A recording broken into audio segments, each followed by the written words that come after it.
everybody, and welcome back. It's me, Shweebe, and welcome back to another helpful YouTube advice. Today's topic is on collabs, the do's and don'ts. This one was suggested by my little bro, V the Pyramid Inn, or as I know him better as Vinny.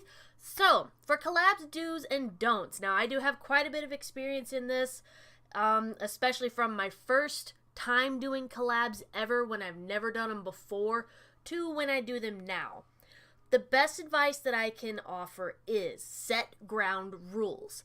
I ask every time, even if it's with the same batch of people, is the main thing is like, should we keep it PG-13? Should we keep it PG? Because not everybody wants content where there's swearing, where there's adult humor.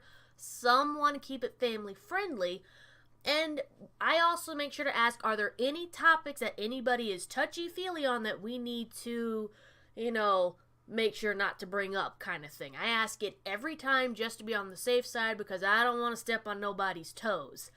When I first started collabing, it didn't really occur to me that, maybe I should, ask at least about the swearing thing. And how I discovered that, I'm not going to drop any names because I don't want anybody getting upset. When the person and I were collabing, I had said the word ass without even thinking about it. And when I went and watched their video later, I realized that they had edited it out, and I was wondering why it sounded so funny. And I'm like, oh my god, I never asked if that was okay.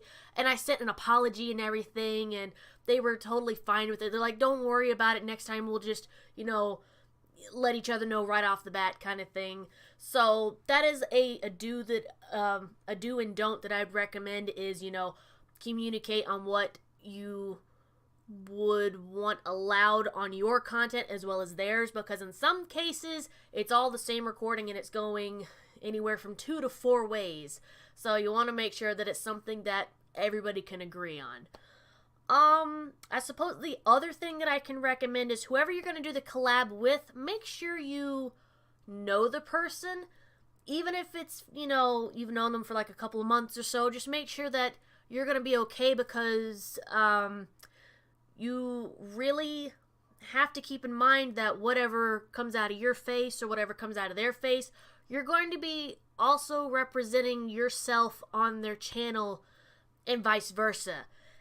That might not make a lot of sense how it just came out of my face, but what I mean is what you allow on your channel, your viewers will see. So it's more or less just be careful who you collab with, because it can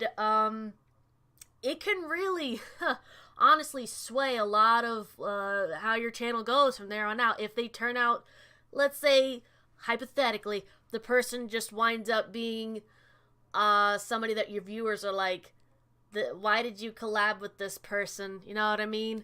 It wasn't a good fit. Like, you don't even know who they are, and then that person goes behind your back and just does all this other stuff. They're gonna go, so this is the kind of people you hang out with, which is something you really don't want. So honestly, I would recommend make sure you know the person, that you're at least good friends with them. And the other reason why I recommend that is because, especially if y'all are going to be doing commentary or gameplays together, it makes the humor that much funnier because you'll know how to play off of each other and to get each other's goat, essentially.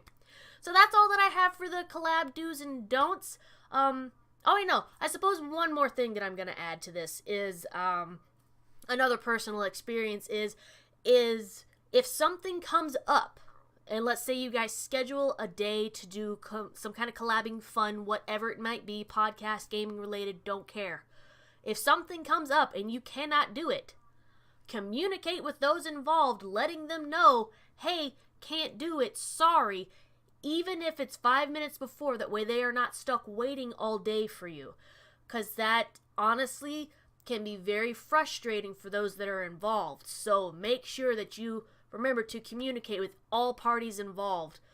Otherwise, people can get upset, feelings can become butthurt, things like that. Now that is my final say on the whole collabs do's and don'ts that I can think of right now. If anything pops up, I'll leave it in a comment down below.